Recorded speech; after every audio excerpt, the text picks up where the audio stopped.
দাজ্জালের কি জন্ম হবে নাকি দাজ্জালের জন্ম হয়ে গিয়েছে?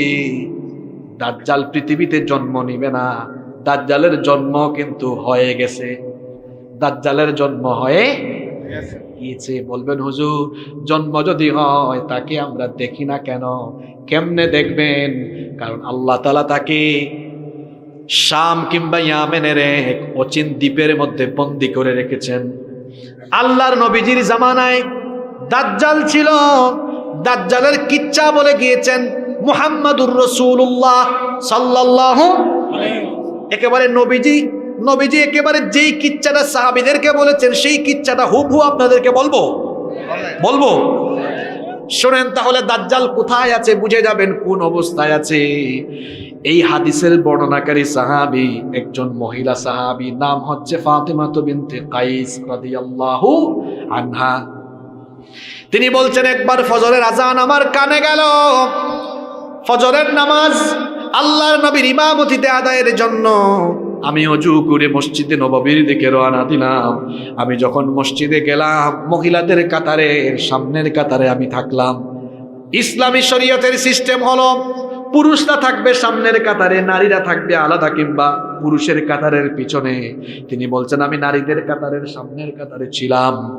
আমরা নামাজের আগ মুহূর্তে শুনলাম নবীজি বলছেন, ও আমার সাহাবীরা, আজকে নামাজের পরে কেউ নিজেদের জায়গা থেকে উঠবা না, তোমাদের উদ্দেশ্যে আমি কিছু কথা বলবো। এরপরে নবীজি নামাজে ইমামতি করলেন, সালাম ফিরালেন। সালাম ফিরিয়ে আল্লাহর নবী আমাদের দিকে চেহারা ঘুরালেন। এরপরে নবীজি বললেন, শোনো, তামিমদারি এতদিন খ্রিস্টান ছিল, তামিমদারি আমার হাতে এসে ইসলাম গ্রহণ করে মুসলমান হয়েছে। সুবহানাল্লাহ। তামিমদারি আমাকে দাজ্জাল সম্পর্কে এমন তথ্য দিয়েছে, আমি তোমাদেরকে দাজ্জালের ব্যাপারে যে কথা বলা দরকার ছিল সেগুলো তামিমদারির কথার সাথে মিলে গিয়েছে। এই জন্য দাজ্জালের ব্যাপারে আমি তোমাদেরকে সতর্ক করে যাচ্ছি। নবীজি বললেন, তামিমদারি লাখাম এবং জুজাম গোত্রের 30 জনকে নিয়ে নৌ ভ্রমণে সাগরে বের হয়েছিল। তারা যখন সাগরের মধ্যে জাহাজে আরোহণ করলো, এখন তো জাহাজের মধ্যে ইঞ্জিন আছে, সেই জামানায় জাহাজের মধ্যে কোনো ইঞ্জিন ছিল না, জাহাজের মধ্যে পাল বেঁধে দেওয়া হতো। পাল বুঝেন তো আপনারা?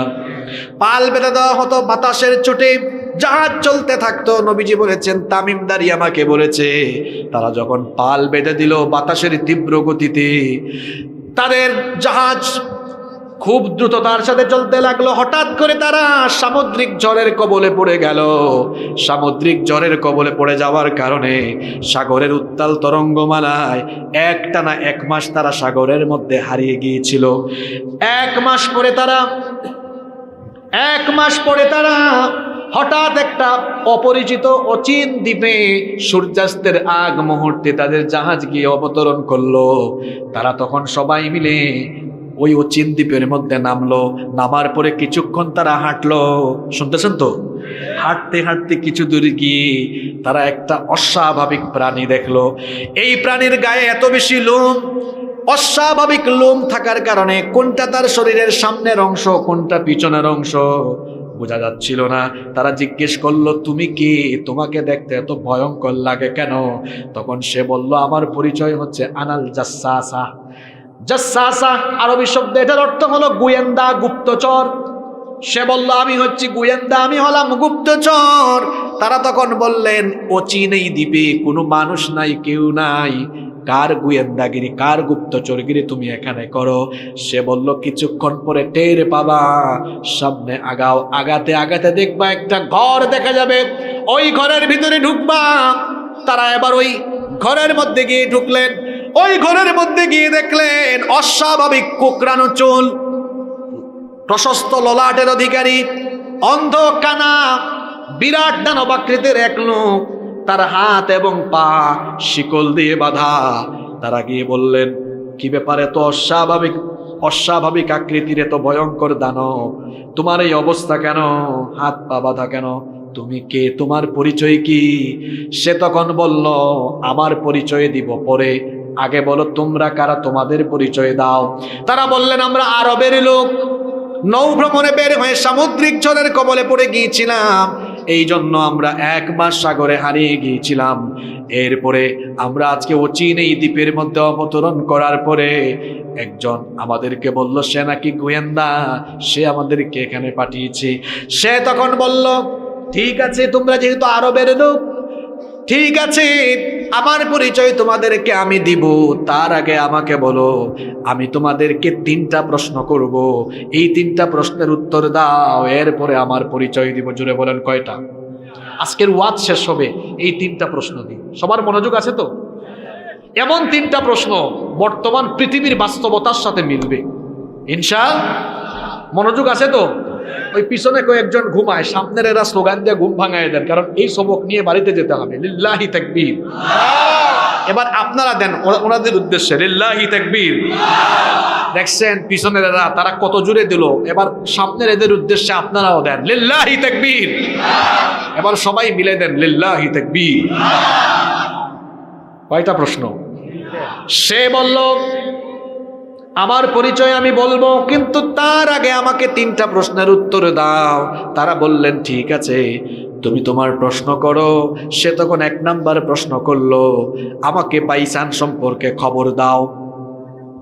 তারা বললেন বাইসান তো বিরাট একটা শহর, বাইসানের কোন খবর তুমি জানতে চাও?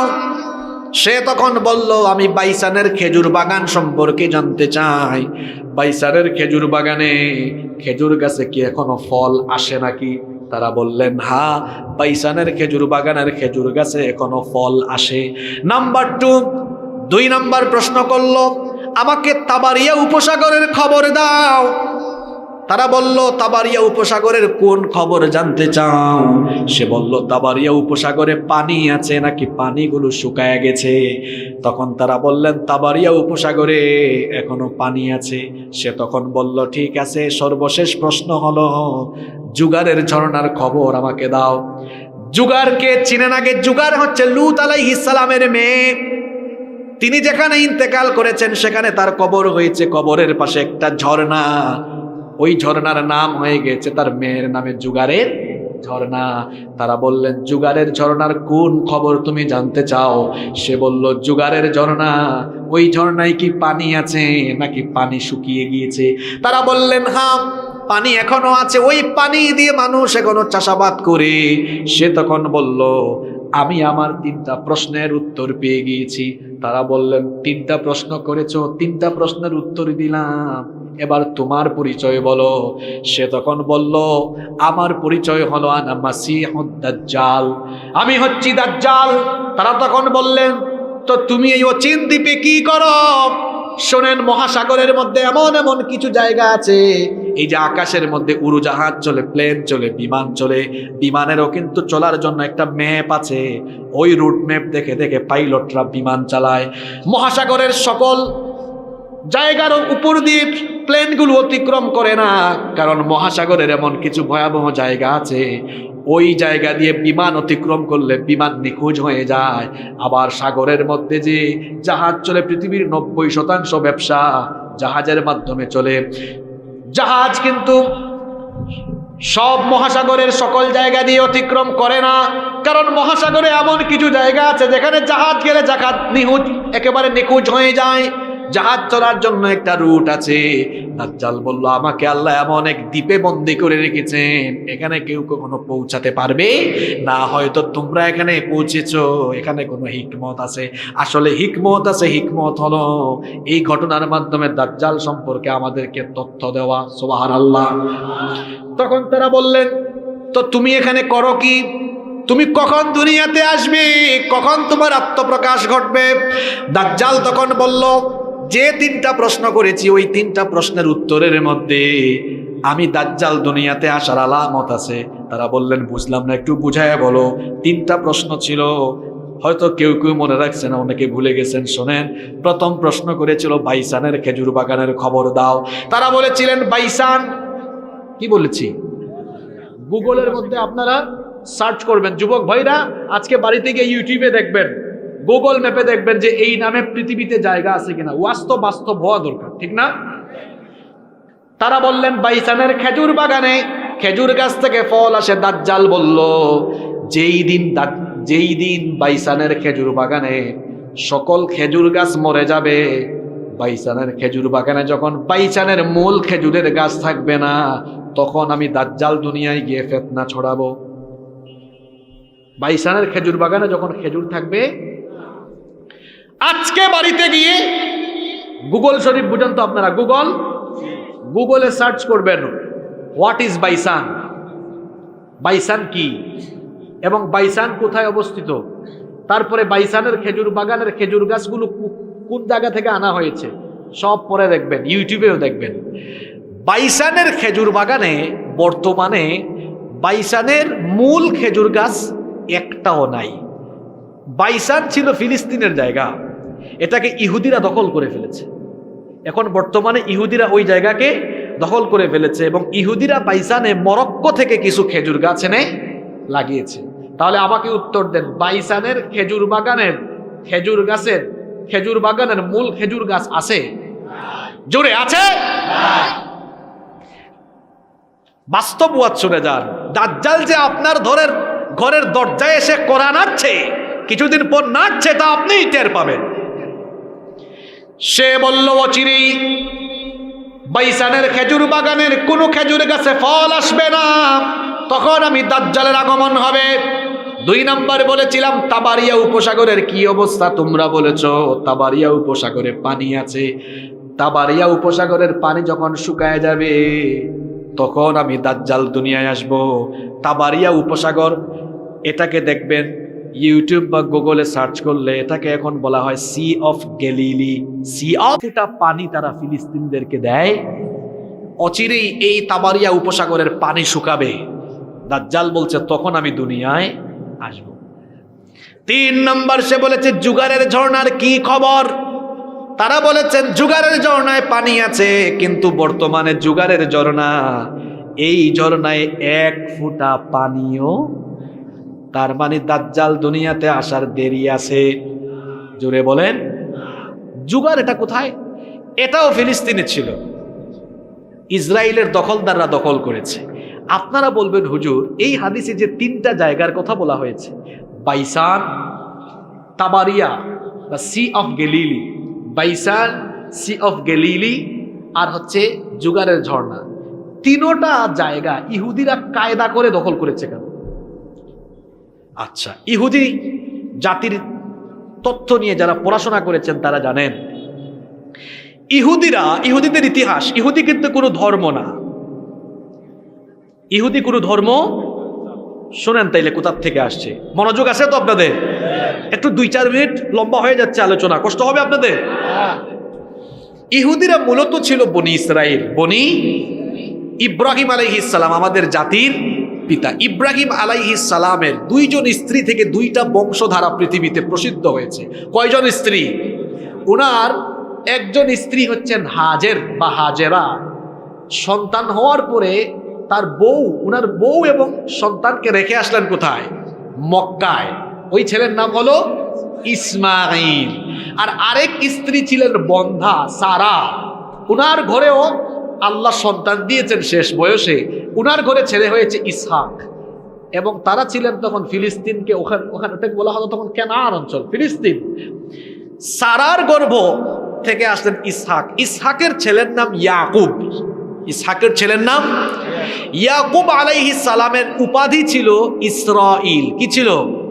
ইহুদিরা তাদের স্টেটের নাম রেখেছে ইসরাইল। এই ইসরাইল এটা ছিল ইয়াকুব নবীর উপাধি, এটার অর্থ হলো আল্লাহর বান্দা। ইয়াকুব নবীর ছিল 12টা ছেলে। কয়টা ছেলে? 10 ছেলে এক ঘরের আর 2 ছেলে আরেক ঘরের। ওই 2 জনের মধ্যে একজন ছিলেন ইউসুফ আর একজন হচ্ছে বিনিয়ামিন, আর বাকি 10 ভাই আরেক ঘরের। ওই ইয়াকুব নবীকে বলা হয় ইসরাইল বা ইসরাইল, আর তার সন্তানদেরকে বলা হয় বনি ইসরাইল। বনি ইসরাইল মানে হচ্ছে ইসরাইলের সন্তানগণ বা ইয়াকুব নবীর সন্তানগণ। এই 12 ছেলের মধ্যে এক ছেলের নাম ছিল ইয়াহুদা। এক ছেলের নাম ছিল কি? ইয়াহুদা। এই ইয়াহুদার বংশ থেকে পৃথিবীতে এক পর্যায়ে ইহুদি জাতির উদ্ভব হয়েছে। এটা কোনো মূলত ধর্ম না। এই ইহুদিরা শেষ নবীর এই ইহুদিরা তাদের মাসিহের অপেক্ষায় ছিল, তারা তাদের মাসিহকে চিনতে পারে নাই, তারা তাদের মাসিহকে হত্যা করেছে। আর খ্রিস্টানরা আর ইহুদিরা তারা মনে করেছে ঈসা নবীকে তারা মেরে ফেলেছে। আর আল্লাহ কোরআনে বলেছেন ঈসা নবীকে তারা শুলে চড়াতে পারে নাই, বরং ঈসা নবীর সুরত আল্লাহ আরেকজনকে দিয়েছেন, আর ওই লোককে তারা শুলে চড়িয়েছে। ইহুদি খ্রিস্টানরা আছে মিসা নিয়ে, আমরা আছি ঈসা নিয়ে। ইহুদি খ্রিস্টানরা আছে কি নিয়ে? মিস্টার মিসা নিয়ে, আর আমরা আছি ঈসা নিয়ে। ঈসা আলাইহিস সালাম মারা যান নাই, তাকে আল্লাহ আকাশে উঠায় রেখেছেন। কারণ ঈসা নবী দোয়া করেছিলেন, আল্লাহ আমাকে শেষ নবীর উম্মত বানিও। আল্লাহ তার দোয়া কবুল করেছেন। এজন্য আখিরি জামানায় দাজ্জালকে হত্যার জন্য আল্লাহ তাআলা ঈসা আলাইহিস সালামকে পাঠাবেন। সুবহানাল্লাহ। তো শুনেন, এই তিনটা জায়গায় ইহুদিরা দখল করেছে কেন জানেন? ইহুদিদের বিশ্বাস যে এই তিন জায়গার আলামতের সাথে দাজ্জালের আত্মপ্রকাশ সম্পর্কিত। তারা মনে করে দাজ্জাল তাদের ইমাম, ইহুদিরা মনে করে দাজ্জাল তাদের ইমাম, এবং তারা মনে করে এই দাজ্জাল আসলে তারা গোটা পৃথিবীর নেতৃত্ব পেয়ে যাবে, তারা গোটা পৃথিবী শাসন করবে। এটা তাদের স্বপ্ন। এই স্বপ্ন দুঃস্বপ্ন থেকে যাবে, কারণ এই দাজ্জালকে হত্যা করার জন্য আল্লাহ ইমাম মাহদী এবং ঈসা আলাইহিস সালামকে পাঠাবেন। আল্লাহু আকবার। আপনাদের কষ্ট হচ্ছে? 10-15 মিনিট থাকা যাবে না ইনশাআল্লাহ? কিচ্ছা তো শেষ হয় নাই এখনো। তো সে বলল, এই তিনটা প্রশ্নের উত্তর দিয়ে সে তার কি করলো? পৃথিবীতে আগমনের কথা জানালো। এবার এরা বললেন, তুমি পৃথিবীতে গিয়ে কতদিন থাকবা? কানা দাজ্জাল তখন বলল, পৃথিবীতে আমার অবস্থানের সময় হবে 40 দিন। জুড়ে বলেন কতদিন? আস্তে বলবেন না, জুড়ে বলেন কতদিন? 40 দিন। তবে আমার প্রথম দিন হবে 1 বছরের সমান, প্রথম দিন হবে 1 বছরের সমান, দ্বিতীয় দিন হবে 1 মাসের সমান, তৃতীয় দিন হবে 1 সপ্তাহের সমান, আর বাদ বাকি 37 দিন হবে স্বাভাবিক দিনের মতো। সাহাবীরা বললেন, ওগো আল্লাহর নবী, দাজ্জালের প্রথম দিনটা যদি 1 বছরের সমান হয়, তাহলে এত নামাজ আমরা কিভাবে পড়ব? নবীজি বললেন, অনুমান করে করে, ওয়াক্তগুলো অনুমান করে করে তোমরা নামাজ আদায় করে নিও। দাজ্জাল পৃথিবীতে আসার পর গোটা দুনিয়ায় ফিতনা চালাবে, কিন্তু 3টা জায়গায় যেতে পারবে না, 2টা জায়গায় যেতে পারবে না। একটা হলো মক্কা, আর একটা হলো মদিনা। মক্কায় যখন ঢুকতে চাইবে ফেরেশতা ভাগায়া দিবে, মদিনায় যখন ঢুকতে চাইবে ফেরেশতা ভাগায়া দিবে। এই দাজ্জাল দুনিয়াতে এসে গোটা দুনিয়ায় ফিতনা চালাবে। দাজ্জালের সৈন্য হবে মোট 70,000। জুড়ে বলেন কত হাজার? 70,000 ইহুদি সৈন্য থাকবে, আর কিছু অজ্ঞ জাহেল মহিলা থাকবে। এই দাজ্জাল গোটা দুনিয়ায় যখন ফিতনা চালাবে, দাজ্জালকে হত্যা করার জন্য আল্লাহ তাআলা সাইয়েদনা ঈসা আলাইহিস সালামকে পাঠাবেন। কেমনে পাঠাবেন শুনেন। ইমাম মাহদী আলাইহিস সালাম, ঈসা নবী যে মসজিদে আসবেন, মসজিদটাও কিন্তু রেডি হয়ে আছে। শুনেন, হাদিস থেকে বলছি, আল্লাহর নবী বলেছেন, ফজরের নামাজের সময় ইমাম মাহদী সিরিয়ার দামেস্কের পূর্ব দিকের সাদা গম্বুজওয়ালা একটা মসজিদ, ওই মসজিদে ইমাম মাহদী নামাজে ইমামতির জন্য যখন দাঁড়াবেন, ঠিক ওই সময়ে নামাজের দাঁড়ানোর ঠিক আগ মুহূর্তে 2 জন ফেরেশতার ডানার উপরে বর করে সিরিয়ার দামেস্কের সাদা গম্বুজওয়ালা ওই মসজিদের মধ্যে ঈসা আলাইহিস সালাম অবতরণ করবেন। সুবহানাল্লাহ। ইমাম মাহদী দেখেই চিনে ফেলবেন, দেখেই বলবেন, আহলান ওয়া সাহলান, আসেন, আপনার অপেক্ষায় আমরা ছিলাম, আপনি নামাজের ইমামতির জায়গায় দাঁড়ান। ইমাম মাহদী যখন এই কথা বলবেন, ঈসা আলাইহিস সালাম তখন বলবেন, না, আপনি ইমাম, আপনি হচ্ছেন গোটা দুনিয়ার মুসলমানদের খলিফা, আপনি ইমামতি করেন, আমি মুক্তাদি হব। নামাজ আরম্ভ হয়ে যাবে। ওইদিকে দাজ্জাল তার 70,000 ইহুদি বাহিনী নিয়ে ইমাম মাহদীকে হত্যার জন্য সিরিয়ায় আসতে থাকবে। আস্তে আস্তে ওই সাদা গম্বুজওয়ালা মসজিদের বাহিরে চলে আসবে। দাজ্জাল তো আর জানে না, তার যমদূত হয়ে দুনিয়াতে ইতিমধ্যে চলে এসেছেন ঈসা ইবনে মারইয়াম। সুবহানাল্লাহ। নামাজের শেষে ঈসা আলাইহিস সালাম বক্তব্য দিবেন, বলবেন, নামাজের শেষে ঈসা আলাইহিস সালাম বক্তব্য দিবেন। ঈসা আলাইহিস সালাম বলবেন, সবাই প্রস্তুত হও, দাজ্জালকে আর দুনিয়ায় রাখা হবে না, এই দাজ্জালকে হত্যা করার জন্য আল্লাহ আমাকে পাঠিয়েছেন, রেডি হও। এমন সময় দেখা যাবে দাজ্জাল তার বাহিনী নিয়ে মসজিদের বাহিরে ঘেরাও করে ফেলেছে। ঠিক সেই সময় ঈসা আলাইহিস সালাম বের হবেন। ইমানদার কখনো অস্ত্র শস্ত্রকে ভয় পায় না। ইমানদারদের অন্তরে কেবল একজনের ভয় আছে, তিনি কি? ঈসা আলাইহিস সালাম বের হবেন মসজিদ থেকে। দাজ্জাল যখন ঈসা আলাইহিস সালামকে দেখবে, হাদিসে এসেছে, নবীজি বলেছেন, লবণ যেমন পানিতে গলে যায় ঠিক তেমনি ভাবে ঈসা আলাইহিস সালামকে দেখে দাজ্জালও গলে যাওয়ার মতো অবস্থা হবে। কিসের আর যুদ্ধ? দাজ্জাল তখন ঈসা নবীকে দেখে পালাতে থাকবে। ঈসা নবী দাজ্জালকে ধরার জন্য ঈসা নবী এবার ঈসা আলাইহিস সালাম তাকে ধাওয়া করতে থাকবেন। ধাওয়া করতে করতে করতে করতে করতে করতে তাকে গিয়ে ফিলিস্তিনের লুদ শহরে, এই লুদ ছিল ফিলিস্তিনের শহর, দখলদার ইহুদিরা এই শহরটাকেও দখল করে ফেলেছে। লুদ সিটি, ইউটিউবে গুগলে সার্চ করবেন লুদ সিটি, এটা দখল করে ফেলেছে এখন কারা? ইহুদিরা। আসলে ছিল ফিলিস্তিনের জায়গা, দখল করেছে এখন ইসরাইল। ওই লুদ শহরের কাছে নিয়ে যাবেন, বাবেলুদের কাছে গিয়ে ঈসা আলাইহিস সালাম তার বর্ষা দিয়ে দাজ্জালকে তিনি সেখানে কতল করবেন। আল্লাহু আকবার। একটু আগে যে বলেছি ফিলিস্তিন হবে আগামী দুনিয়ার মূল ক্যারেক্টার, মূল চরিত্র। আখিরি জামানায় যা হবে সব ফিলিস্তিনকে কেন্দ্র করে হবে। এখানেই মাহদি, এখানেই দাজ্জাল, এখানেই ঈসা আলাইহিস সালাম, এখানেই দাজ্জালের মৃত্যু। এটাই হবে গোটা দুনিয়া শাসন পরিচালনার হেড অফিস। সুবহানাল্লাহ। দাজ্জাল শেষ। দাজ্জালের 70,000 ইহুদি বাহিনীর অবস্থা কি হবে? ইমানদাররা তাদেরকে কচু কাটা আরম্ভ করবে। এই ইহুদি জাত জান বাঁচানোর জন্য দেয়ালের পিছনে আশ্রয় নিবে। আল্লাহর হাবিব বলেছেন, এই ইহুদিদেরকে হত্যা করার জন্য ওই দিন আল্লাহ দেয়ালের জবানও খুলে দিবেন। দেয়াল তখন ইমানদার মুজাহিদদেরকে বলবে, হে আল্লাহর জন্য, হে আল্লাহর দিনের মুজাহিদ, আমার আড়ালে এক ইহুদি আছে, তাকে ধরো এবং হত্যা করো। আল্লাহু আকবার। গাছের আড়ালে আশ্রয় নিবে, গাছের জবান আল্লাহ খুলে দিবেন। গাছ বলবে, আমার আড়ালে এক কাফির আছে, তাকে ধরে ধরে হত্যা করো। এইভাবে করে দাজ্জাল এবং তার বাহিনীকে শেষ করে দিয়ে গোটা দুনিয়ায় আবারও ইসলামের পতাকা বিজয়ী হবে। সম্মানিত ভাইয়েরা, কষ্ট হচ্ছে আপনাদের? আজকের মাহফিলে আসতে পেরে আপনারা সবাই খুশি না বেজার? কারা কারা খুশি একটু হাত তুলেন তো দেখি। মাশাআল্লাহ, মাশাআল্লাহ। একটু হাত ভালো করে তুলেন না, এবার একটু নাড়াচাড়া মারেন। অনেক কষ্ট করছেন আপনারা, দীর্ঘক্ষণ ওয়াজ শুনতেছেন। হয়েছে হয়েছে, ঠিক আছে, সোজা করেন, একদম সোজা করেন, সোজা করেন। আচ্ছা, দেখি আমার আজকের মাহফিলের সৈন্যবাহিনী কোথায়?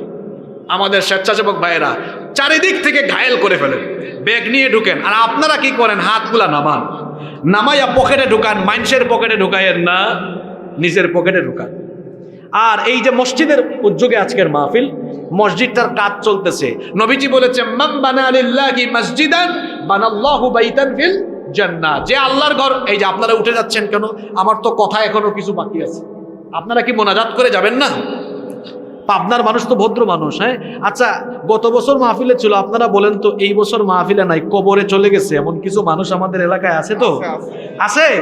তো আগামী বছর তো আপনি না থাকতে পারেন, এটা জীবনের শেষ মুনাজাত। হাজার হাজার মানুষ এখানে এসেছেন, কার কার কার মাধ্যমে, যে কার হাতের জন্য যে দোয়া কবুল হয়। আমি তো গুনাহগার, কিন্তু আমি তো মুসাফির, সফর অবস্থায় দোয়া কবুল হয় বলেছেন মুহাম্মদ সাল্লাল্লাহু।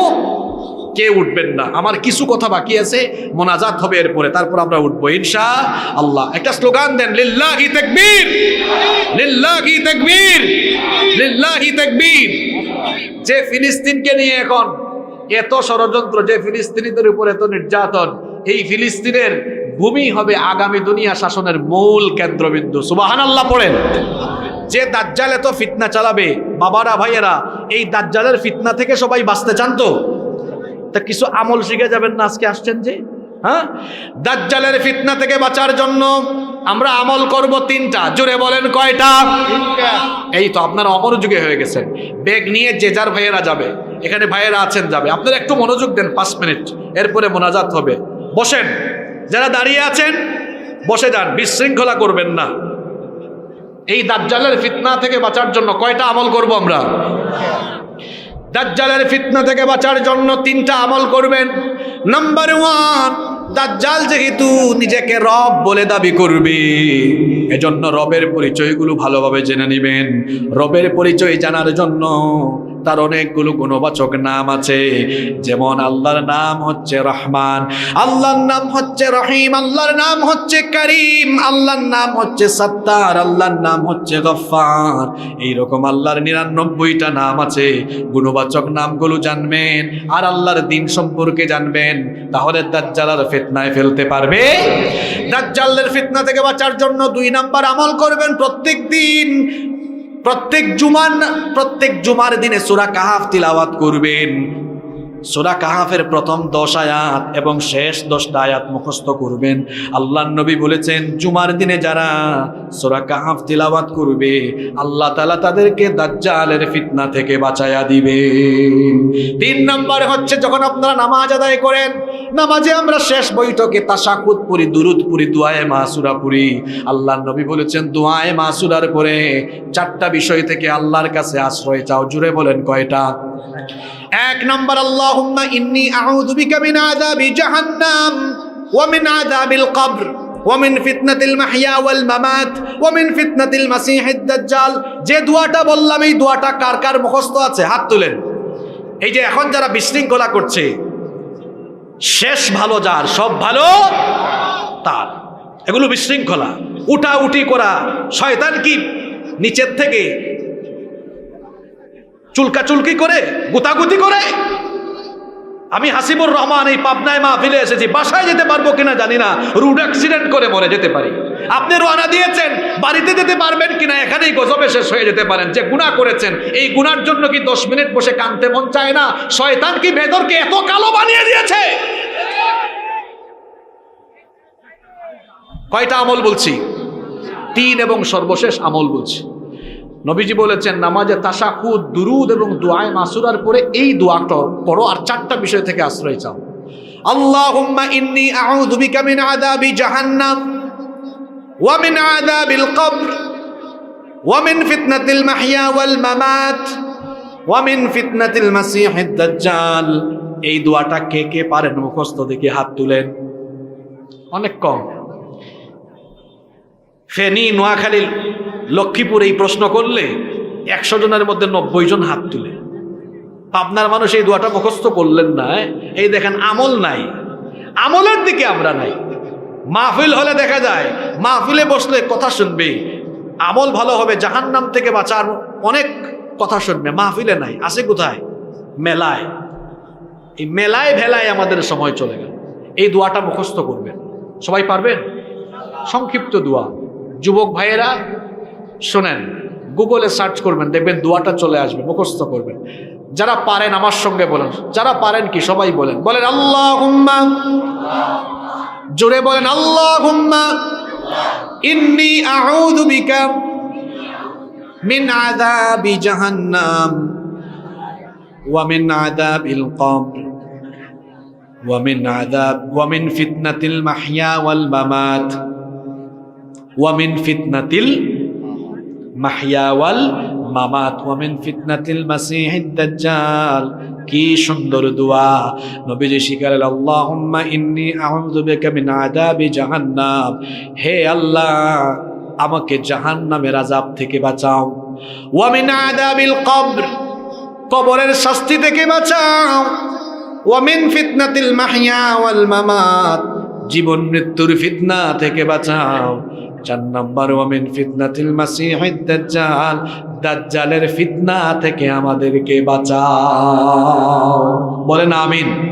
এই আমলগুলো করবেন। আর নিজেকে ঈমানের পথে পরিচালিত করার জন্য নামাজ, নামাজ, নামাজ, নামাজের কোনো বিকল্প। হুযায়ফা ইবনে আসিদ আল গিফারি রাদিয়াল্লাহু আনহু, এই হাদিসের বর্ণনাকারী সাহাবী, তিনি বলছেন, ইত্তালাআন নাবিয়্যু সাল্লাল্লাহু আলাইহি ওয়াসাল্লাম আলাইনা ওয়া নাহনু নাতাযাকার। তিনি বলছেন, আমরা কয়েকজন সাহাবী মিলে একটি জায়গার মধ্যে আলোচনা করছিলাম। এমন সময় নবীজি আমাদের কাছে আসলেন। এসে নবীজি আমাদেরকে জিজ্ঞেস করলেন, মা তাযাকারুন, ও আমার সাহাবীরা, কি নিয়ে তোমরা আলোচনা করছো? আমরা তখন নবীজিকে জবাব দিলাম, নাযকুরুস সাআহ, আমরা কিয়ামত সম্পর্কে আলোচনা করছি, আল্লাহর হাবিব তখন বললেন, ইন্নাহা লান তাকুমা হাত্তা তারাউনা ক্বাবলাহা 10 আয়াত। আল্লাহর নবী বললেন 10টি ঘটনা ঘটবে না যতদিন কিয়ামত হবে না ততদিন। 10টি ঘটনা ঘটবে না যতদিন কিয়ামত হবে না ততদিন। জুড়ে বলেন কয়টা ঘটনা? 10টা। পাবনার মানুষ আসতে বলবেন না, জুড়ে বলেন কয়টা ঘটনা? 10টা। 10টা ঘটনা ঘটবে না যতদিন কিয়ামত হবে না ততদিন। কোন 10টা ঘটনা শোনেন? আল্লাহর নবী বললেন 1 নাম্বার হচ্ছে দুখান। কিয়ামতের আগে গোটা দুনিয়া ধোঁয়াশাচ্ছন্ন হয়ে যাবে, ধূম্রজাল হয়ে যাবে। ধোঁয়াকে আপনারা আপনাদের এলাকায় আঞ্চলিক ভাষায় কি বলেন? ধোঁয়া। নাম্বার 2 নাম্বার মাসিহুদ দাজ্জাল, দাজ্জালের আগমন হওয়া। 3 নাম্বার হচ্ছে ওয়াদাব্বা,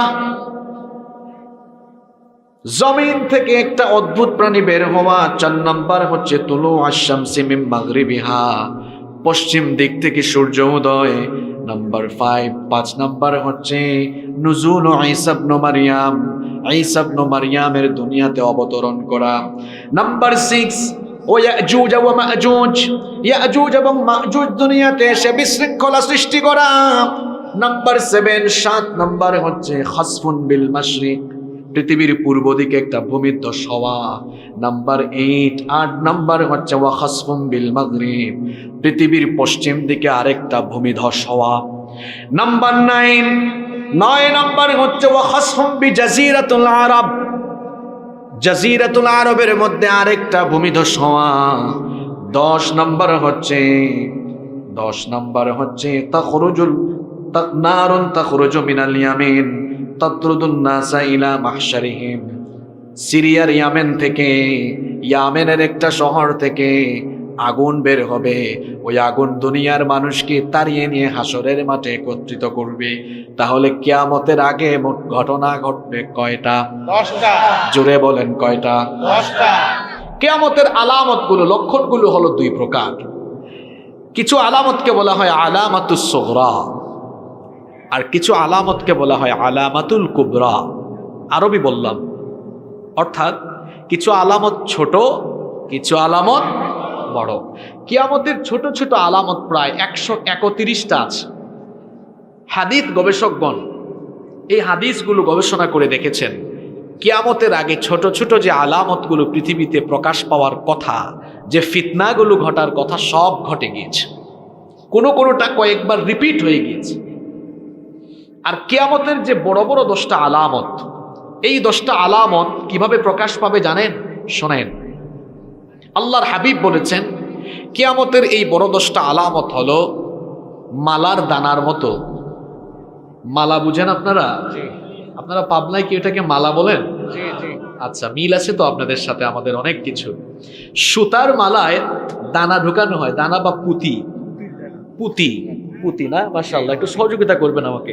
পুঁতি। তো এই সুতার মালাটা যদি ছিঁড়ে যায় তাহলে পুঁতিগুলো কি থাকবে না একটা একটা করে সব বের হয়ে যাবে? একটা একটা করে সব বের হয়ে যাবে। নবীজি বলেছেন সুতার মালা ছিঁড়ে গেলে যেমন পুঁতি একটার পর একটা পড়ে যায়, কিয়ামতের বড় 10টা ঘটনা একটা ঘটলে বাকিগুলো একটার পর একটা প্রকাশিত হয়ে যাবে। আল্লাহু আকবার। এই বড় আলামতগুলোর প্রথমটাই হলো দুনিয়াতে ইমাম মাহদির আগমন হওয়া। আপনারা কি ইমাম মাহদি আলাইহিস সালামের নাম শুনেছেন? আপনারা ভাবতে পারেন, হুজুর আজকে আমাদের মাহফিলে আপনি কোন বিষয়ে ওয়াজ আরম্ভ করলেন? একটু পরে বুঝবেন। পৃথিবীর বর্তমান বাস্তবতাকে সামনে রেখে আমার বাবাজান, যুবক ভাইদের কি করা দরকার এই মুহূর্তে, কেমন প্রস্তুতি নেওয়া দরকার, কিভাবে আমাদের দিনের পথে চলা দরকার, সেগুলো আমরা আজকের আলোচনা থেকে জানবার চেষ্টা করব ইনশাআল্লাহ।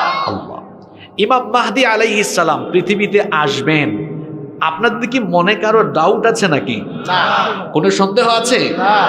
মাহদি হচ্ছেন কিয়ামতের আগে সকল কাফির, মুশরিক, বেঈমান, মুনাফিক, স্বৈরাচার এবং জালিমের জমদূত হয়ে দুনিয়ায় আগমন করে সকল জালিম শক্তিকে পৃথিবীর মাটির নিচে গেড়ে দিয়ে ইসলামের পতাকা তিনি উড়িয়ে দিবেন। নাম হচ্ছে ইমামুল, জোরে, ইমামুল। পৃথিবীতে এই পর্যন্ত অনেকেই নিজেকে ইমাম মাহদি বলে দাবি করে ফেলেছে। এখন প্রশ্ন হচ্ছে আসল মাহদি চিনব কিভাবে? আসল মাহদির পরিচয় কি? তার বৈশিষ্ট্য কেমন হবে? আপনারা কি জানতে চান? বলেন। বড় হুজুর এগুলো বলে গিয়েছেন আগে, আমি তো ছোট হুজুর। বড় হুজুর হলেন মুহাম্মাদুর রাসূলুল্লাহ সাল্লাল্লাহু আলাইহি ওয়াসাল্লাম। যুবক ভাইয়েরা, আজকে যুবকরাই হচ্ছে আমার সম্বোধনের মূল জায়গা। তাই বলে বাবারা রাগ করবেন না, আপনাদের উদ্দেশ্য আমার কথা অনেক। যুব সমাজের উদ্দেশ্যে কথা বলার আজকে আরো অনেক বেশি দরকার, কারণ এই যুবকরা হচ্ছে ইসলামের সম্পদ। এই যুবকদের চরিত্র যদি নষ্ট হয়ে যায় তাহলে আমাদের মুসলিম উম্মাহ ক্ষতিগ্রস্ত হয়ে যাবে, আমাদের সমাজ ভেঙে যাবে। নৈতিক অবক্ষয় যখন দেখা দিবে তখন সমাজ রাষ্ট্রের কুপ্রভাব তার উপরে গিয়ে পড়ে যাবে। এজন্য যুবক ভাইদেরকে সচেতনভাবে শোনার জন্য আমি অনুরোধ করছি। আমরা সবাই মনোযোগী থাকতে পারবো তো? ইমাম মাহদী আলাইহিস সালামকে আমরা 10টি বৈশিষ্ট্যের মাধ্যমে চিনতে পারবো। আসল মাহদী হবেন যিনি, 10টি বৈশিষ্ট্যের অধিকারী হবেন তিনি। পাবনার মানুষ জুড়ে বলেন ইমাম মাহদী, তাকে আমরা চিনতে পারবো কয়টি বৈশিষ্ট্যের মাধ্যমে? আস্তে বলবেন না, জুড়ে বলেন কয়টি? নাম্বার 1, মুস্তাদরাক হাকিমের ভেতরে হাদিস বর্ণিত হয়েছে। আবু সাঈদ আল খুদরি রাদিয়াল্লাহু আনহু হাদিসের বর্ণনাকারী সাহাবী, তিনি বলেছেন, নবীজি বলেছেন, ইয়াখরুজু ফি আখিরি উম্মতি আল মাহদি। কোন যুগে মাহদি আসবেন শোনো, আল্লাহর নবী বলেছেন আমার উম্মতের আখেরি জামানায়, কিয়ামতের আগে আখেরি জামানায় ইমাম মাহদির আগমন ঘটবে। তাহলে ইমাম মাহদি আসবেন কিয়ামতের আগে, আখেরি জামানায়, শেষ জামানায়। বলেন তো আমরা কি এখন শেষ জামানায় আছি নাকি প্রথম জামানায় আছি? শেষ জামানায় ইমাম মাহদি আসবেন। নাম্বার 2 নাম্বার হচ্ছে ইমাম মাহদি কোন বংশের, কোন বংশ থেকে আসবেন শুনেন। আমাদের বাংলাদেশের কারো বংশ থেকে আসবেন নাকি? কোন বংশ থেকে তিনি আসবেন শুনেন। ইমাম আহমদ বিন হাম্বল তার মুসনাদের ভেতরে এবং আবু দাউদ শরীফে ওই হাদিস বর্ণিত হয়েছে। আল্লাহর হাবিব বলেছেন, আল মাহদিয়্যু ইতরাতি মিন ওয়ালাদি ফাতিমা।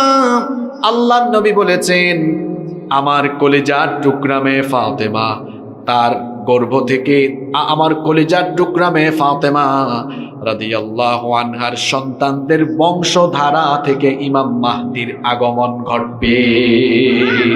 তাহলে ইমাম মাহদি হবেন নবীজির বংশের। সবাই জুড়ে বলেন কোন বংশের? নবীজির কলিজার টুকরা মেয়ে ফাতিমাতুজ জাহরা রাদিয়াল্লাহু আনহার সন্তানদের বংশধারা থেকে তার আগমন ঘটবে।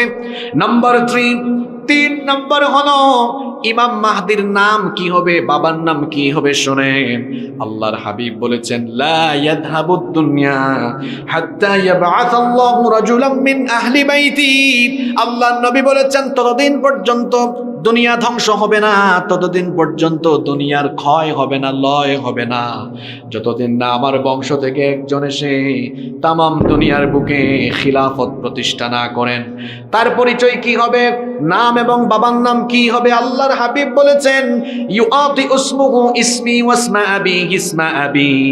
তার নাম হবে আমার নামে, তার বাবার নাম হবে আমার বাবার নামে।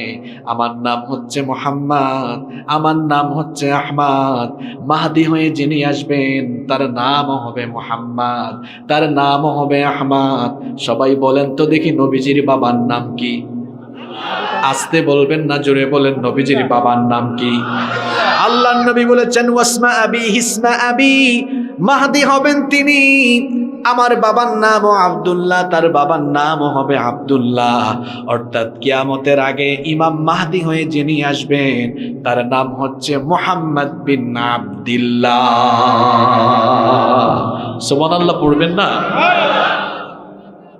মাহদি হচ্ছে তার নাম, তার লকব, তার উপাধি। মাহদি আরবি শব্দ, যার অর্থ হচ্ছে সুপথ প্রাপ্ত, হেদায়াত প্রাপ্ত। তিনি মানুষকে হিদায়াতের পথে পরিচালিত করবেন। সুবহানাল্লাহ। সুবহানাল্লাহ। কয়টা বললাম? 3টা। কয়টা? আপনার কি মনে রাখতে পারছেন না? পাবনার মানুষ তো রাষ্ট্রপতি হয়ে গিয়েছেন, ডেপুটি স্পিকার হয়ে গিয়েছেন, হ্যাঁ, গোটা বাংলাদেশ আপনাদের নিয়ন্ত্রণে এখন। কিন্তু আপনারা যদি মনে রাখতে না পারেন, এটা তো শরমের ব্যাপার, লজ্জার ব্যাপার। 1 নাম্বার বলেছি তিনি আসবেন আখিরি জামানায়। 2 নাম্বার বলেছি তিনি হবেন নবীর বংশের। 3 নাম্বার তার নাম হবে নবীর নামে, বাবার নাম হবে নবীজির বাবার নামে। 4 নাম্বার হলো ইমাম মাহদির দৈহিক বৈশিষ্ট্য কেমন হবে শুনেন।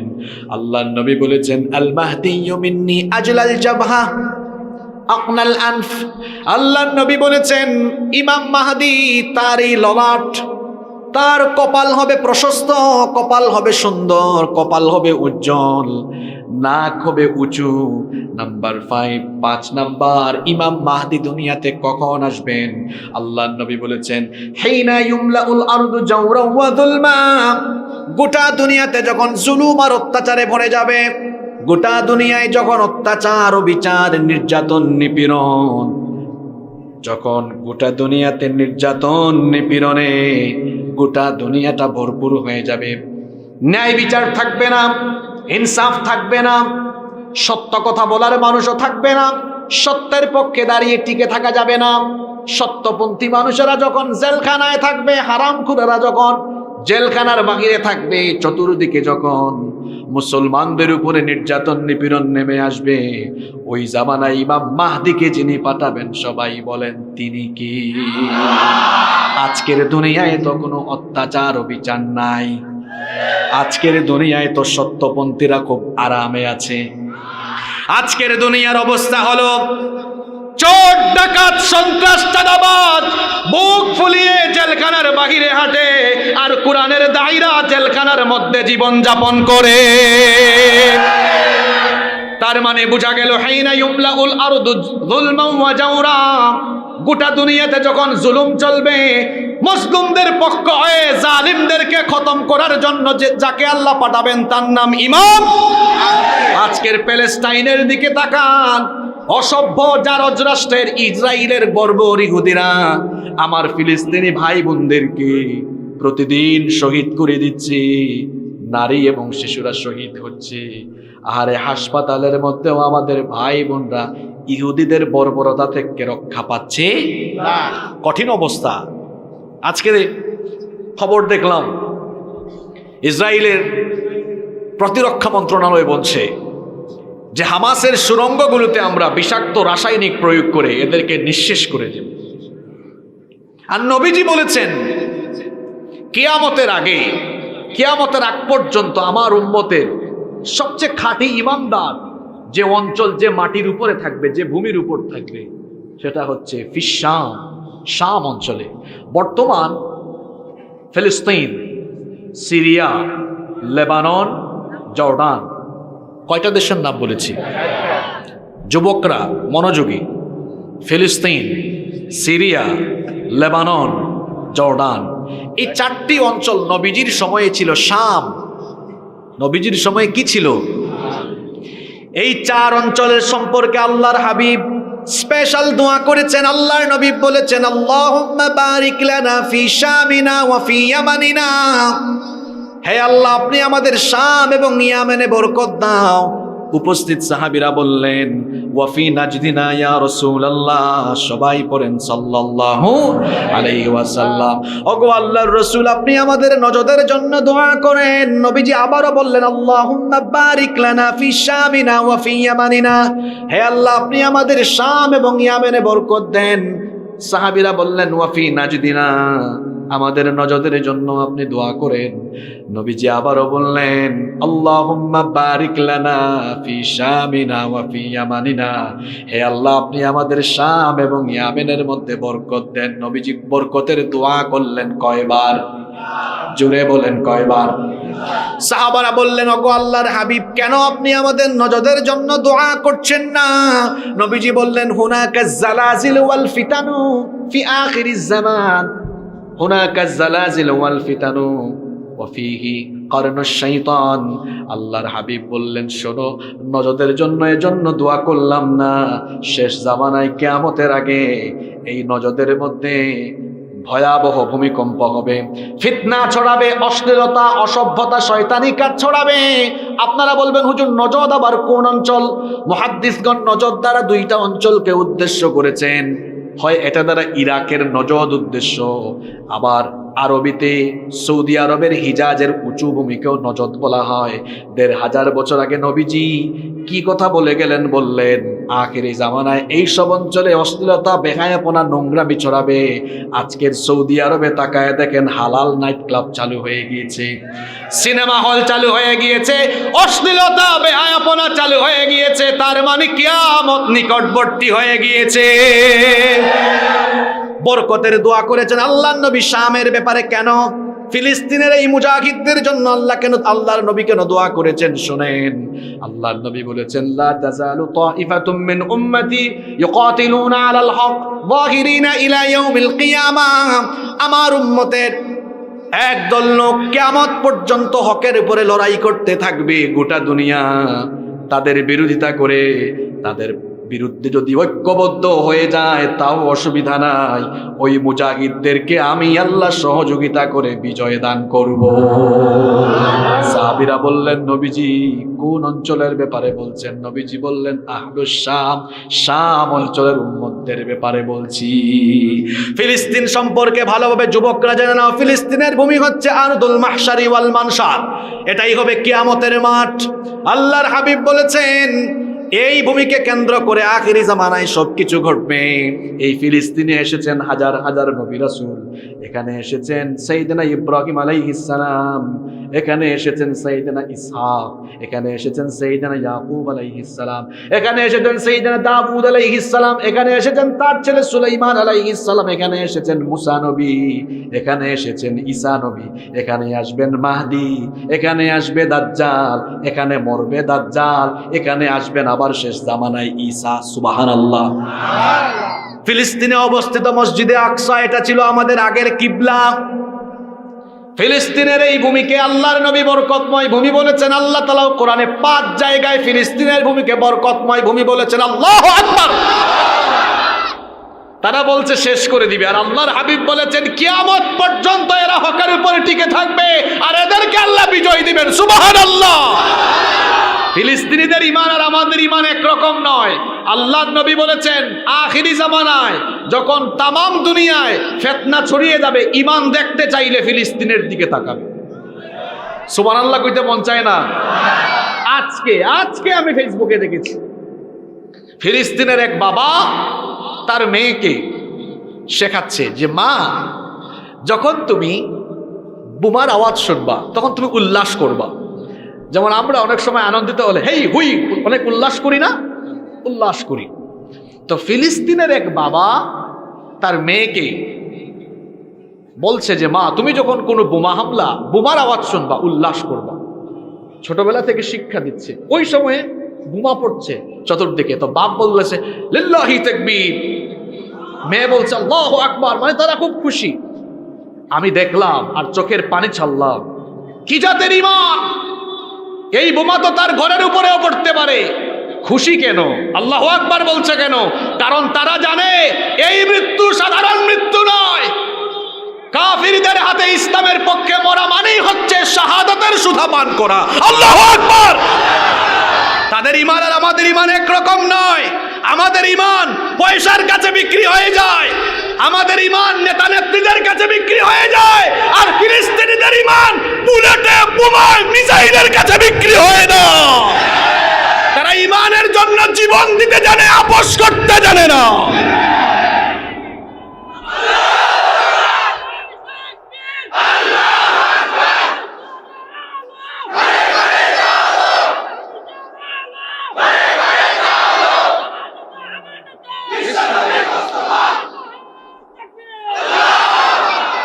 কষ্ট হচ্ছে আপনাদের?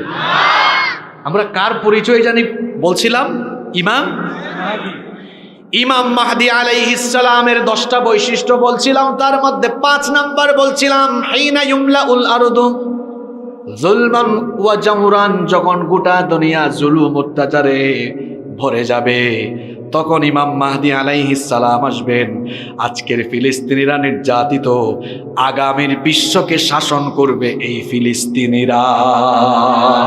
এই যুবকরা শোনেন, আমার বাবাজানরা শোনেন, কি বললাম?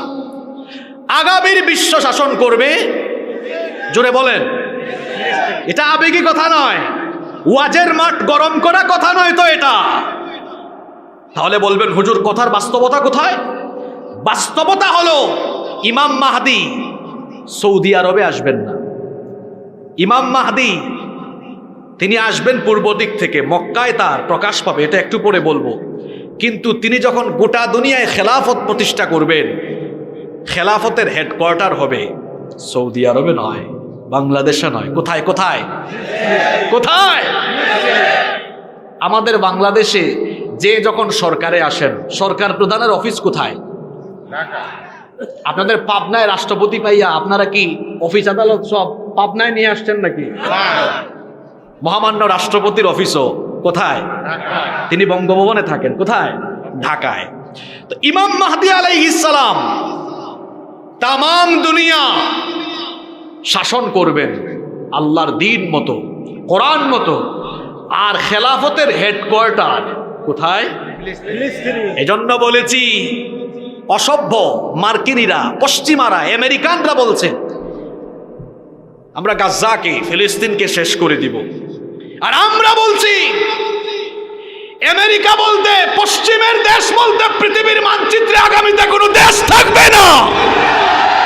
এটা ওয়াজের মাঠ গরম করা বক্তব্য নয়।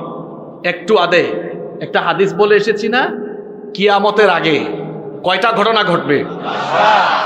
দেখি তো, বিলের মাছ, চলন বিলের মাছ, আত্রাই নদীর মাছ খেয়ে খেয়ে কাদের ব্রেইন কতটা শার্প হলো। আমি বলেছিলাম 3টা ভূমিকম্প ঘটবে পৃথিবীর 3 দিকে। কার মনে আছে? একটা ঘটবে কোথায়? মাশাআল্লাহ, পূর্বে। আরেকটা, এবার পৃথিবীর ম্যাপ হাতে নেন তো, পশ্চিমে কোন দেশ? আমেরিকা। আর তার আরো কয়েকটা গুলাম দেশ আছে, ফ্রান্স সহ, কানাডা সহ আরো কয়েকটা আছে না? আচ্ছা, আমার মতো হুজুর না হয় কথা ভুল বলতে পারি, মুহাম্মদ সাল্লাল্লাহু আলাইহি ওয়াসাল্লামের কথা কি মিথ্যা? জোরে বলেন। তিনি কি বলেছেন 1500 বছর আগে? কিয়ামতের আগে পৃথিবীর 3টা অঞ্চল আল্লাহ মাটির নিচে গেড়ে দিবেন।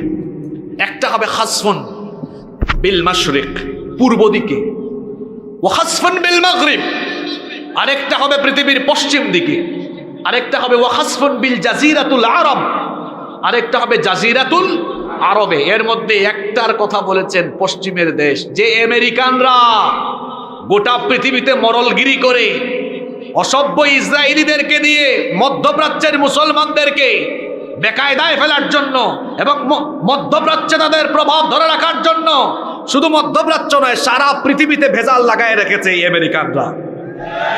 তারা ভাবছে আগামীর পৃথিবী তারা নেতৃত্ব দিবে।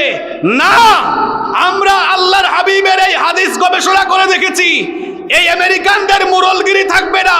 অচিরেই পৃথিবীর মানচিত্র থেকে আমেরিকা এবং তাদের গোলাম দেশগুলো মাটির তলায় একেবারে নিঃশেষ হয়ে যাবে বলেছেন বড় হুজুর মুহাম্মদ সাল্লাল্লাহু।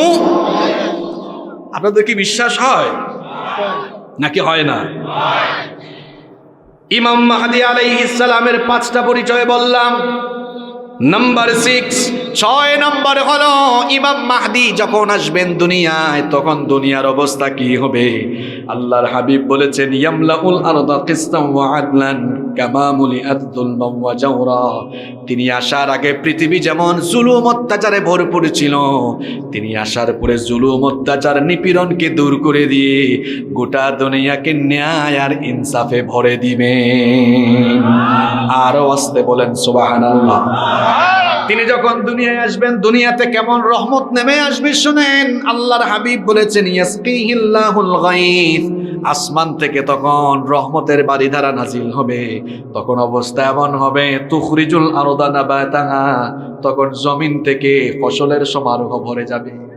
এরপরে ওয়ায়ুতিল মালা সিহাহান, ইমাম মাহদী আলাইহিস সালাম সুষম বন্টন নীতি চালু করবেন।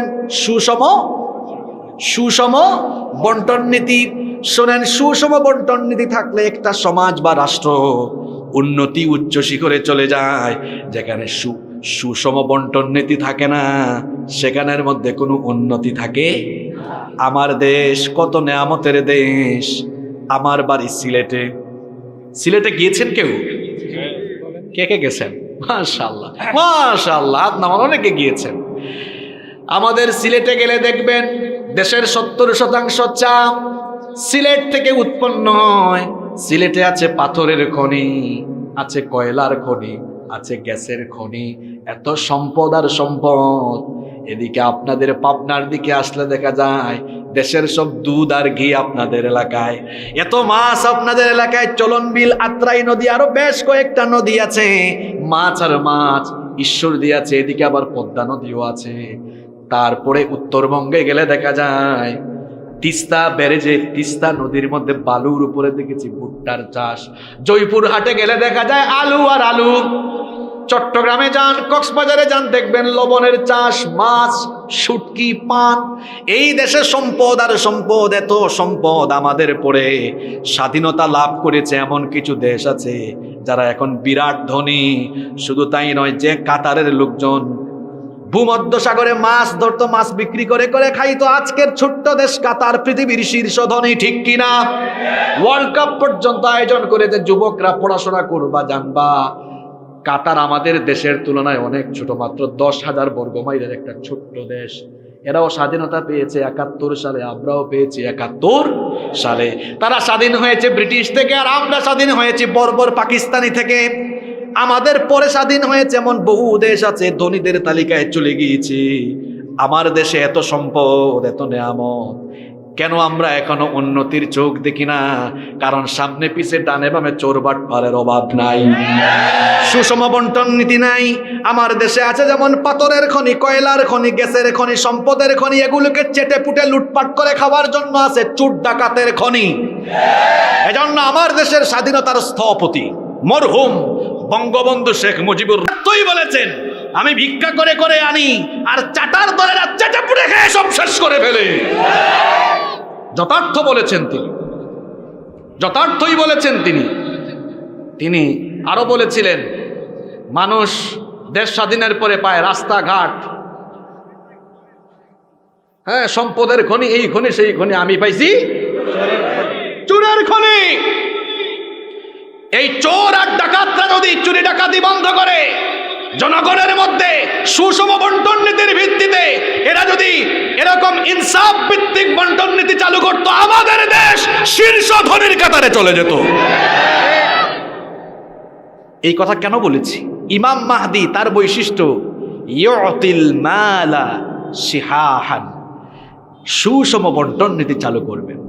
তার খেলাফতে, তার রাজত্বকালে কোনো দুর্নীতি থাকবে না, কোনো চুরি থাকবে না। শেষরা চোরেরা চাল চুরি, গম চুরি করতে পারবে না, জনগণের টিন চুরি করতে পারবে না। আহারে কি বলবো চুরি চামারির কথা, আমরা তো খাটের নিচে জুতা রাখি।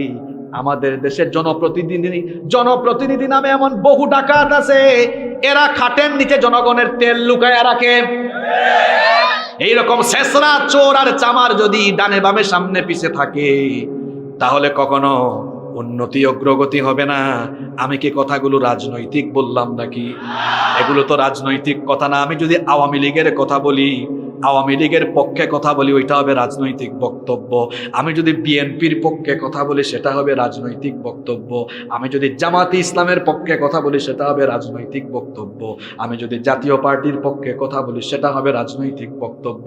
কিন্তু আমি তো চুরের বিরুদ্ধে কথা বলছি, ডাকাতের বিরুদ্ধে কথা বলছি, দুর্নীতিবাজের বিরুদ্ধে কথা বলছি। কারণ চুরের বিরুদ্ধে আল্লাহর কোরআন, ডাকাতের বিরুদ্ধে আল্লাহর কোরআন, সুদখোরের বিপক্ষে আল্লাহর কোরআন। এই জন্য সুদখোরের গায়ে লাগতেই পারে, চোরের গায়ে, ডাকাতের গায়ে লাগতে পারে। এই জন্য হুজুরের কিছু করা নাই, কারণ আল্লাহর কোরআন চোর ডাকাতের বিরুদ্ধে না পক্ষে। জোরে বলেন পক্ষে না বিপক্ষে? তাহলে ইমাম মাহদির সময় ইনসাফ থাকবে। জোরে বলেন কি থাকবে? শুধু তাই নয়, আল্লাহর হাবিব আরো বলেছেন ওয়াতাকসুরুল মাশিয়া, তার শাসন আমলে গবাদি পশু বেড়ে যাবে, ওয়া তুযামুল উম্মাহ, এমনকি তিনি মুসলিম উম্মাহকে শক্তিশালী করবেন, ঐক্যবদ্ধ করবেন। নাম্বার 7, 7 নাম্বার হচ্ছে আল মাহদিয়্যু মিন্না আহলা ইউসলিহুল্লাহু ফি লাইলাতিন ওয়াহিদা। আল্লাহর হাবিব বলেছেন ইমাম মাহদি যখন কিয়ামতের আগে দুনিয়ায় আসবেন, ক্ষমতায় তিনি এমন ভাবে অধিষ্ঠিত হবেন, ফি লাইলাতিন ওয়াহিদা, আল্লাহ তাকে মাত্র এক রাতে খিলাফতের যোগ্য বানাবে। আমি কি আপনাদেরকে কষ্টে ফেলে দিয়েছি? কষ্ট হচ্ছে না তো? আমরা ক্ষমতার জন্য বছরের পর বছর, যুগের পর যুগ আন্দোলন করি, সংগ্রাম করি, লড়াই করি, আর ইমাম মাহদি ক্ষমতার জন্য আন্দোলনও করবেন না, সংগ্রামও করবেন না, মাত্র এক রাতে আল্লাহ তার হাতে গোটা দুনিয়ার ক্ষমতা দিয়ে দিবে। নাম্বার 8 নাম্বার হচ্ছে ইমাম মাহদি যখন আসবেন, মাহদি বিরোধী লোকেরা তখন ঐক্যবদ্ধ, মাহদি বিরোধী লোকেরা ঐক্যবদ্ধ হয়ে ইমাম মাহদিকে হত্যার জন্য সৈন্যবাহিনী পাঠাবে। ইমাম মাহদিকে কোথায় চেনা যাবে, কোথায় তার প্রকাশ ঘটবে? শুনেন, আল্লাহর নবী বলেছেন ইয়াউদু আইদুম বিল বাইত। আমি আশ্চর্য হচ্ছি, আমি অবাক হচ্ছি, আমারই বংশের এক লোক যখন খিলাফতে অধিষ্ঠিত হবেন আর যখন তিনি কাবা ঘরে আশ্রয় নেবেন, ইমাম মাহদি আলাইহিস সালাম কাবা ঘর তওয়াফ করবেন, রুকনে ইয়ামিনী এবং মাকামে ইব্রাহিমের মাঝ বরাবরে তিনি থাকবেন। লোকেরা তাকে দেখে চিনে ফেলবে। আসল মাহদি যিনি হবেন তিনি তাকে নিজে মাহদি বলে পরিচয় করবেন না, দাবি করবেন না, মানুষকে তার হাতে বায়াত গ্রহণের জন্য বলবেন না, বরং গোটা দুনিয়ায় তখন এমন বিপদ মুসিবত ছেয়ে যাবে, কাবা ঘরের মধ্যে লোকজন তওয়াফরত অবস্থায় তখন ইমাম মাহদিকে দেখে চিনে ফেলবে। ইমাম মাহদিকে চিনে তারা ইমাম মাহদির হাতে বায়াত গ্রহণ করবে। আর মাহদি বিরোধী লোকেরা, অর্থাৎ দুনিয়ার কাফির, মুশরিক, বেঈমান, বর্বর ইহুদি সহ মুনাফিক, বেঈমান, জালিমগুলো তখন ঐক্যবদ্ধ জোট বানিয়ে তারা তাদের একটি সম্মিলিত সেনাবাহিনী পাঠাবে মাহদিকে হত্যা করার জন্য। শুনতেছেন তো আপনারা? ওই যে একটু আগে বলছিলাম না, আসল মাহদি চিনবেন কেমনে? আসল মাহদি হবেন যিনি কেউ মারতে পারবে না তাকে। এখন পর্যন্ত দুনিয়ায় অনেকে নিজেকে ইমাম মাহদি বলে দাবি করেছে। যুবক ভাইদের কাছে ফোন আছে না? গুগল শরীফে সার্চ করবেন, সব পাবেন। সর্বশেষ দুনিয়াতে ইমাম মাহদি বলে একজন দাবি করেছে 1980 সালে। তার নাম হচ্ছে মুহাম্মদ বিন আবদুল্লাহ আল কাহতানি। মুহাম্মদ বিন আবদুল্লাহ আল কাহতানি 1980 সালে সৌদি আরবের সেই সময়ের সরকার তখন একটা ফোর্স পাঠিয়ে ওই নকল মাহদির বুককে গুলে দিয়ে জাজরা করে দিয়েছে, শেষ।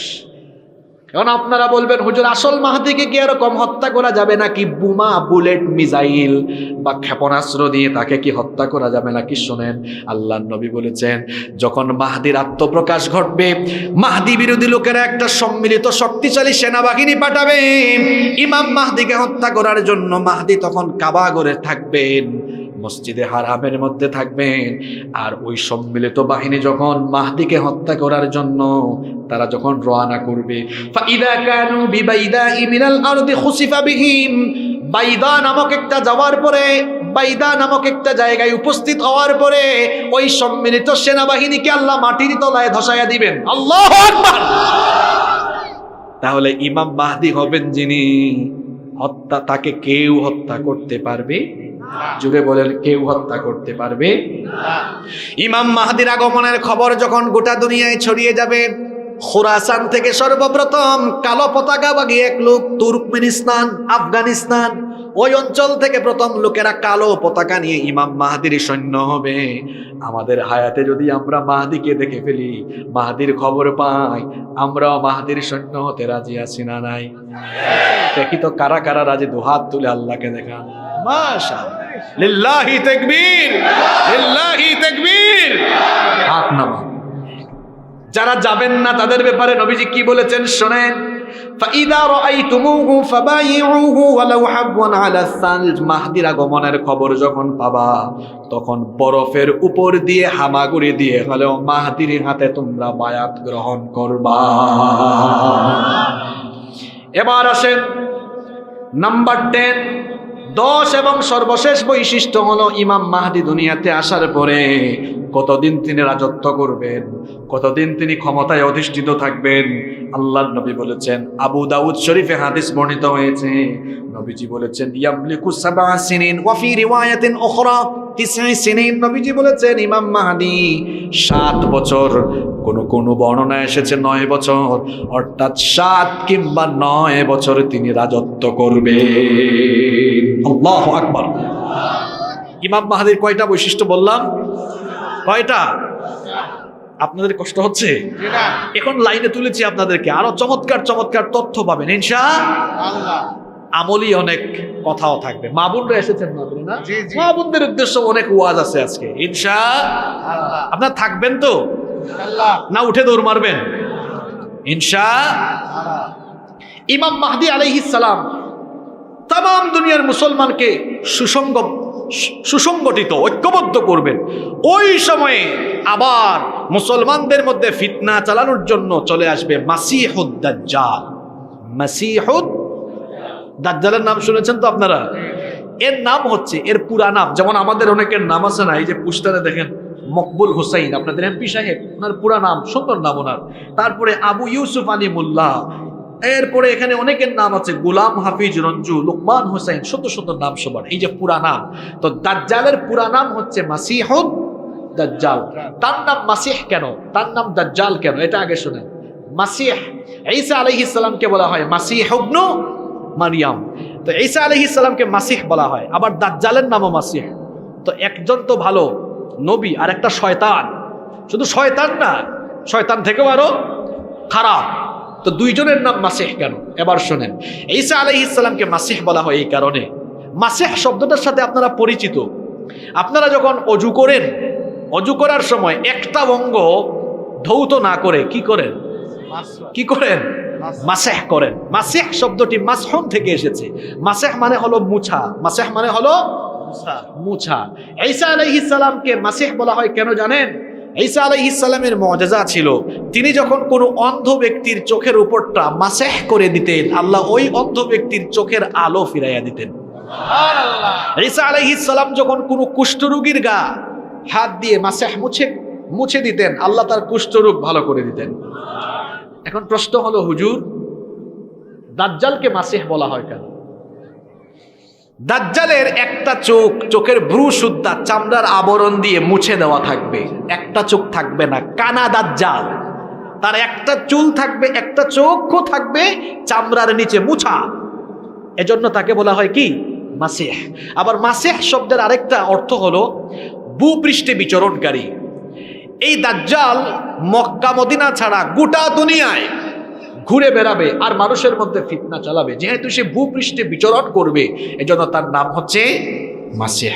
এখন প্রশ্ন হচ্ছে, হুজুর তাহলে তার নাম দাজ্জাল কেন? দাজ্জাল শব্দটি আরবি আদ-দাজলু মূল ধাতু থেকে এসেছে। এটার অর্থ হলো, আরবি ডিকশনারি খুললে দেখবেন অর্থ হলো আল খালাত, ইয়ানি সত্যের সাথে মিথ্যা সংমিশ্রণ ঘটানো, প্রতারণা করা, ধোঁকাবাজি করা। দাজ্জাল হবে ধোঁকাবাজ, দাজ্জাল হবে প্রতারক, এজন্য তার নাম হলো দাজ্জাল, মাসিহুদ দাজ্জাল। তারে চিনবেন কেমনে? দাজ্জালের পরিচয় বলছে, দাজ্জালের পরিচয় মোট 12টা। কয়টা? ভয় পায় না, এগুলো খুব শর্টলি বলছি। নাম্বার 1, 1 নাম্বার, দাজ্জাল কোন জাতি থেকে হবে? দাজ্জাল কোনো জিন হবে না, ভূত হবে না, দাজ্জাল আসবে মানুষের আকৃতিতে। তাহলে দাজ্জালের 1 নাম্বার পরিচয় জানলাম, দাজ্জাল আসবে কার আকৃতিতে? আসতে বলবেন না, জোরে বলেন, কার আকৃতিতে? মানুষের আকৃতিতে। তবে আমাদের মতো তার বৈশিষ্ট্য হবে না, বরং তার মধ্যে স্বতন্ত্র কিছু বৈশিষ্ট্য থাকবে। কি সেগুলো শুনেন। নাম্বার 2, আল্লাহর হাবিব বলেছেন, আলা ইন্নাল মাসিহাদ দাজ্জাল আওয়ারুল আইন।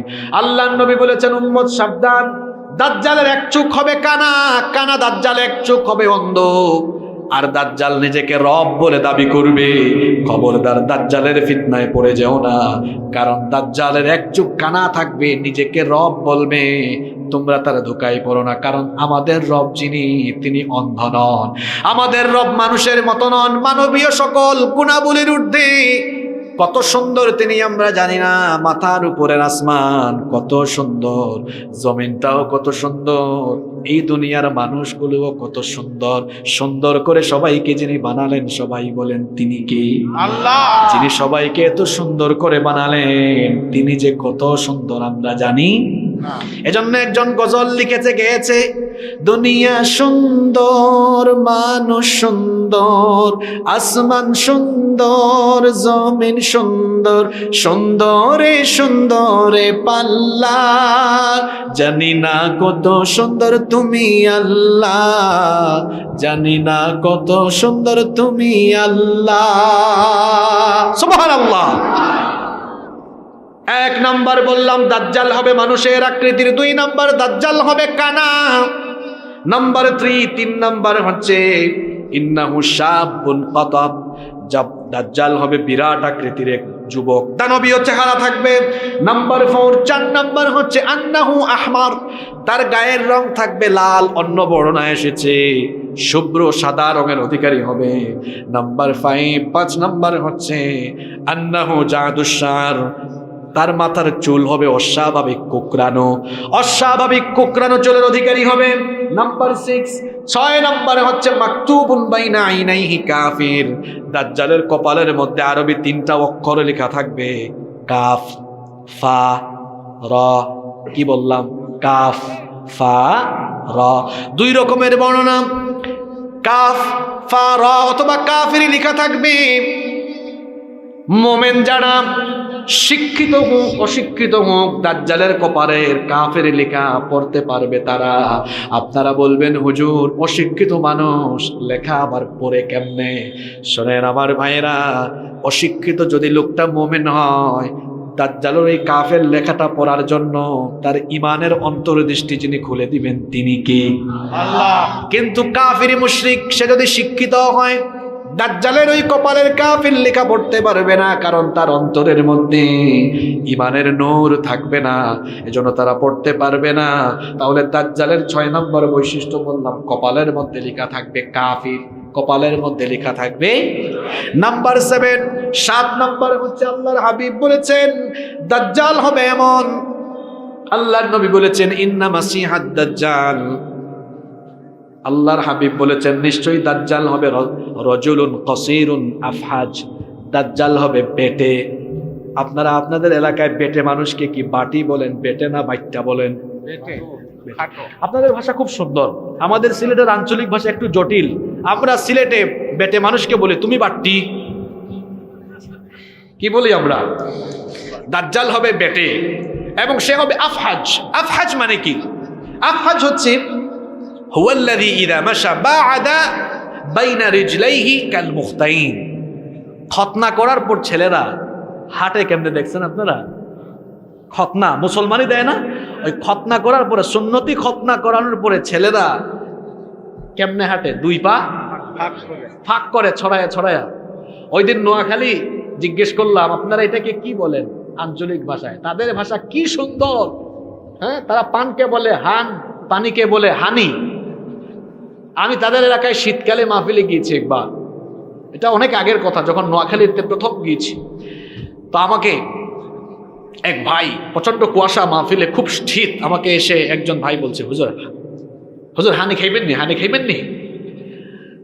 আমি ভাবলাম মনে হয় ভাইজান খুব শিক্ষিত মানুষ, হানি মানে তো কি মধু না? তো ভাবলাম খুব ঠান্ডা শীত পড়েছে, একটু খাইলে একটু পরে ওয়াশ করবো, গলাটাও একটু গরম হবে। বললাম ভাই নিয়ে আসেন প্লিজ। কিছুক্ষণ পর 1 গ্লাস পানি নিয়ে আসছে, কয় হুজুর নেন হানি। আমি বললাম ভাই চাইলাম হানি, দিলেন দেখি পানি। কয় হুজুর আমি তো হানির কথাই কইছি আপনার। অর্থাৎ তারা এই পানিকে তাদের ভাষায় কি বলে? তো নোয়াখালীতে এই যে 2 পা ছড়াইয়া হাঁটলে তারা এটাকে বলে সেগাইয়া সেগাইয়া হাঁটে, সেগাইয়া সেগাইয়া হাঁটা। দাজ্জাল হবে এরকম 2 পা ছড়িয়ে দেওয়া হাঁটবে। যুবকরা হেসো না, অনেক যুবক কিন্তু রাস্তাঘাটে দেখবেন 2 পা ছড়াইয়া ছড়াইয়া হাঁটে। এগুলো দাজ্জালের অনুসারী, এভাবে হাঁটা যাবে না। কেমনে হাঁটতে হবে আল্লাহ শিখিয়েছেন। আল্লাহ বলেছেন ওয়া ইবাদুর রহমানিল্লাযীনা ইয়ামশুনা আলাল আরদি হাওনা রহমানের বান্দারা দুনিয়ায় ভদ্রভাবে বিচরণ করবে, নম্রতার সাথে বিচরণ করবে, অভদ্র হবে না, ভদ্রতার সাথে চলবে। এটা আমাদেরকে শিখিয়েছেন কি? দাজ্জালের 8 নম্বর বৈশিষ্ট্য হলো দাজ্জাল হবে নির্বংশ। আল্লাহর নবী বলেছেন ইন্না মাসিহাদ দাজ্জাল লা ইউলাদু লাহু, তার কোনো ছেলে মেয়ে থাকবে না, সন্তানাদি থাকবে না।